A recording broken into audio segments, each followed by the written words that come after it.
গল্প হলেও সত্যি। এখানে গল্প ও ঘটনা শোনানো হয়। গল্প পাঠ এবং গল্পের সূত্রধার আমি সুমন। আজ চলে এলাম একটা নতুন স্বাদের ঘটনা নিয়ে, যেটা আমি পরখ করে বলতে পারি আপনাকে নিশ্চয়ই ভয় পাওয়াবে।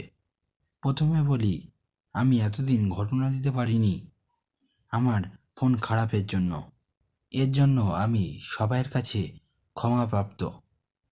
এবার শুরু করছি গল্প হলেও সত্যির 17 নম্বর এপিসোড।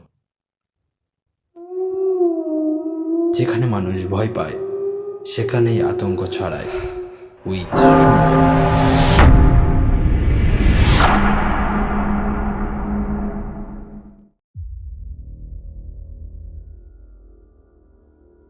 ঘটনা পাঠিয়েছে স্নেহা সরকার।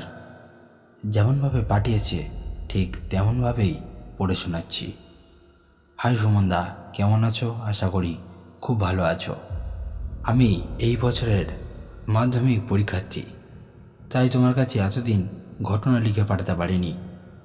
আজ একটি ঘটনা লিখে পাঠাচ্ছি। তোমার যদি পছন্দ হয় ঘটনাটা পড়ে শুনিও। এবার সরাসরি ঘটনায় চলে যাচ্ছি। ঘটনাটা আমার সাথে নয়, ঘটেছিল আমার জেঠুর সাথে। ওই সালটা ধরো 1890 সাল। আমার জেঠুর বয়স তখন 10 বছর। আমার জেঠু যেমনভাবে বলেছে তার বলা অনুযায়ী তোমার কাছে লিখে পাঠাচ্ছি, তুমি একটু সাজিয়ে পড়ো। আমার বয়স তখন 10 বছর। আমি সবেমাত্র 5-এ উঠেছি। এরকমই একদিন আমি স্কুলে যাই। স্কুলে গিয়ে আমি জানতে পারি যে আমার মামার বাড়ির দিদা খুবই অসুস্থ। তাই আমি স্যারদের কাছ থেকে অনুমতি নিয়ে বাড়িতে চলে আসি। তারপর আমি আমার মার সাথে আমার ঠাকুমাকে দেখতে যাই। আমার মামার বাড়ির ঠাকুমা আমাকে প্রচণ্ড ভালোবাসত। মামার কাছে খোঁজ নিয়ে জানতে পারি তিনি শুধু আমার নাম ধরেই ডাকছেন। তাই আমার মা আমাকে নিয়ে মামার বাড়িতে যায় দিদাকে দেখে আসার জন্য। আমরা মামার বাড়িতে প্রবেশ করা মাত্রই মা হাউ হাউ করে কেঁদে ফেলে এবং মামার বাড়ির ঠাকুমাকে বলে, মা তোমার কি হয়েছে? তুমি এমনভাবে অসুস্থ হয়ে পড়লে কেন? মামারাও ঠাকুমাকে অনেক ডাক্তার দেখায়, কিন্তু প্রথমে ডাক্তাররা কিছুতেই ধরতে পারছিল না রোগটা কী। তারপর আরেকটা ডাক্তারের কাছে মামারা নিয়ে যায়। শেষ পর্যন্ত ধরা পড়ে এই রোগটা কী। রোগটা ছিল ক্যান্সার। তুমি তো নিশ্চয়ই জানো যে ক্যান্সার হলে মানুষ বাঁচে না। তাই আমার মামার বাড়ির ঠাকুমারও বাঁচার কোনো আশাই ছিল না। মা আর আমি অনেক দিন মামার বাড়িতে ছিলাম।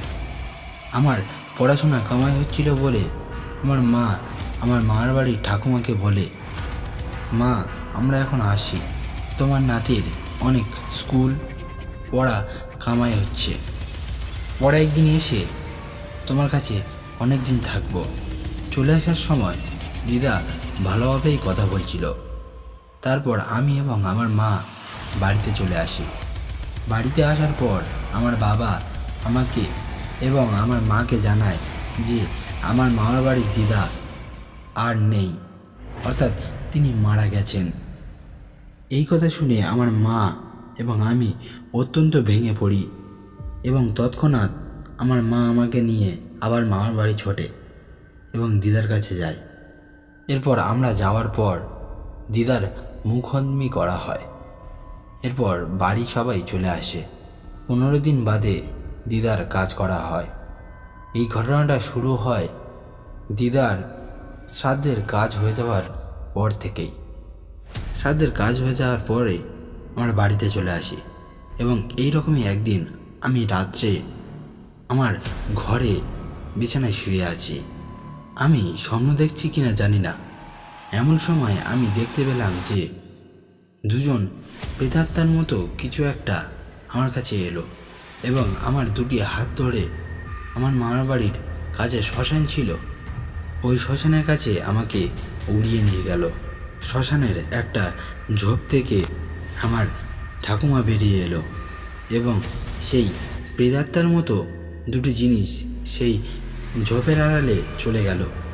আমার মামার বাড়ির ঠাকুমা আমার কাছে এলো এবং আমাকে জিজ্ঞাসা করলো, কী রে শিবু, আমার কথা তোর একদিনও মনে পড়লো না? আমি শুধু হতভম্ব হয়ে দাঁড়িয়ে আছি, কিছুই বলতে পারছি না। আমি শুধু মনে মনে ভাবছি যে আমার মামার বাড়ির ঠাকুমা তো মারা গেছে, তাহলে তিনি আমার সামনে দাঁড়িয়ে আছে কী করে? তারপর আমার মামার বাড়ির ঠাকুমা আমাকে বলল, এই শিবু, তুই কেমন আছিস? তারপর আমি উত্তর দিলাম, হ্যাঁ ঠাকুমা, আমি ভালো আছি। তারপর আমার ঠাকুমা ওই দুটি প্রেতাত্মাকে আবার ডাকলো এবং আমাকে ভালোভাবে বাড়িতে পৌঁছে দিতে বলল। তারপর সেই প্রেতাত্মা আমার দুটি হাত ধরে আগের মতো উড়িয়ে আমার বাড়িতে নিয়ে চলে এলো। তারপর আমার চোখ খুলল আমার মার ডাকে। তারপর আমি চোখ খোলার পর এইসব ঘটনাগুলি মার কাছে খুলে পড়লাম, কিন্তু আমার মা কিছুতেই বিশ্বাস করতে চাচ্ছিল না। আমার মা শুধু একটা কথাই বলছিল, তুই যদি ওখানে গিয়ে থাকিস তাহলে একটা প্রমাণ দে। তখন আমি আমার মাকে বললাম, আমার তো অত কিছু মনে নেই, শুধু আমি একটা পুকুর দেখেছিলাম যার মধ্যে কোনো লতা পাতা ছিল না। তারপর আমি এবং আমার মা আবার মামার বাড়িতে যাই। তারপর আমার মা আমার মামাকে জিজ্ঞাসা করে, এখানে কোনো পুকুর আছে যেটা পরিষ্কার হয়েছে বা সেখানে কোনো লতা পাতা নেই? তখন আমার মামা মানে বড় মামা বলল, হ্যাঁ, শ্মশানের পাশেই একটা পুকুর আছে যেটা লতা পাতা পরিষ্কার করা হয়েছে। তারপর আমার মা আমার কথা বিশ্বাস করলো যে সত্যিই আমি শ্মশানে গিয়েছিলাম। তারপর আমরা বাড়ি চলে আসি। যেহেতু আমরা 5 ভাই বোন ছিলাম, তাই আমরা একটি খাটে 5 জন মিলে শুয়েছিলাম। হঠাৎ একটা আওয়াজ হলো।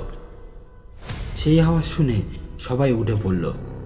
সবাই এটা দেখে তো অবাক যে দিদিমা এখানে এসেছে, সবাই তো ভয় পেয়ে গেল।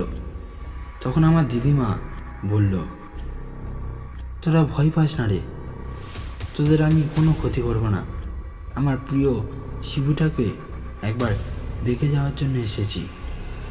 আবার আমার দিদিমা আমাকে বলে, শিবু, তুই কেমন আছিস রে? তখন আমি বললাম, হ্যাঁ ঠাকুমা, আমি খুব ভালো আছি, কিন্তু আমার খুব একা একা লাগে তোমায় ছাড়া।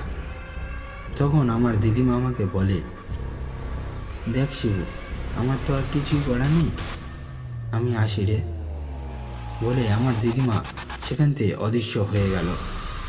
তারপর এই ঘটনাগুলি আমি এবং আমার আরও 4 ভাই বোন আমার মাকে সব ঘটনা খুলে বলি। মাও এই কথাটা বিশ্বাস করে, কারণ আগে এইরকম ঘটনা আমার সাথেও ঘটেছে। তাই তারপর আমার মা আমাকে এবং আমার 4 ভাই বোনকে মাদুলি দিয়ে দেয় এবং ঘর বন্ধন করায়। এরপর থেকে আর কোনো ঘটনা আমার সাথে ঘটেনি। তো সুমনদা, এই ছিল আজকের ঘটনা। যদি তোমার ভালো লাগে ঘটনাটা পড়ে শুনিও। ইতি তোমার একজন শ্রোতা, স্নেহা। যেখানে মানুষ ভয় পায় সেখানেই আতঙ্ক ছড়ায়, উইথ সুমন।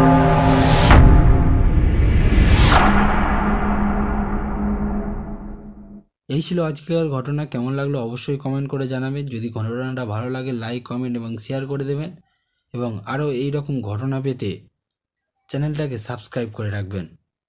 এই রকম আরও ঘটনা দিতে তোমরা ফেসবুক পেজ ইনবক্সে তোমরা লিখে পাঠাতে পারো।